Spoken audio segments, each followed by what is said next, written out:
The internet is down at my house right now. It's an issue with the telephone box outside. It's all well and fine.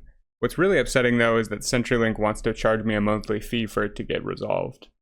My internet went down yesterday in the afternoon, and I work from home, so I immediately called CenturyLink to try and get this resolved. We quickly agreed that there was no issue within my local area network, like my router, all that stuff. I turned it on and off.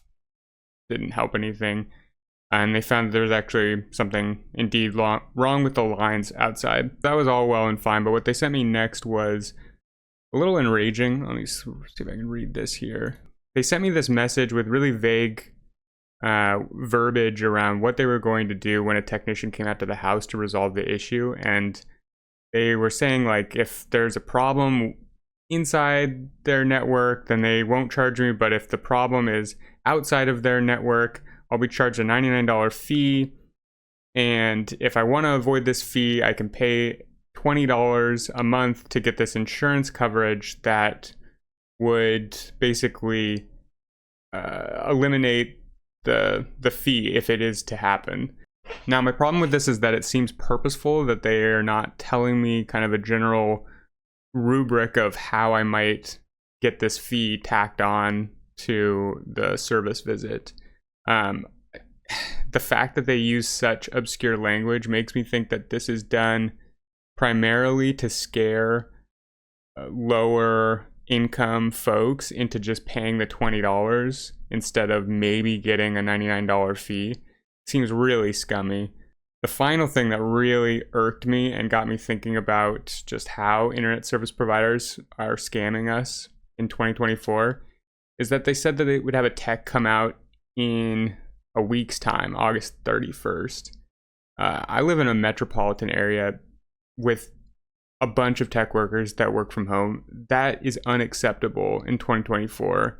I mean, these internet service providers, if you go and look up how much money they make, it's like 30 or 40% profit to run an internet service company. That is an outrageous amount of profit to not be having top tier quality infrastructure service.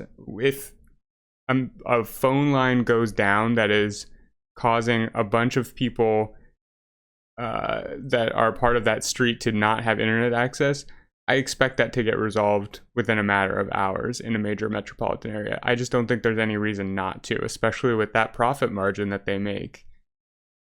And I think what this largely tells me, after thinking about this for a little bit of time, had some time to think, no internet, is that I don't think there is true competition in this space. If there was true competition, they would hire more infrastructure folks because they'd be afraid. They'd be afraid that someone like me would go and leave for another internet service provider. They'd be afraid that their brand would be tarnished, and I would recommend to other people I know to not use CenturyLink. And because there isn't true competition, they don't hire infrastructure people. They hire people to work at a desk and come up with ways to charge people exorbitant fees when things go wrong. Really criminal and not a good sign of where we're headed. Anyway, CenturyLink's a scam. We need to regulate them. That's my rant for the day. Peace out, guys.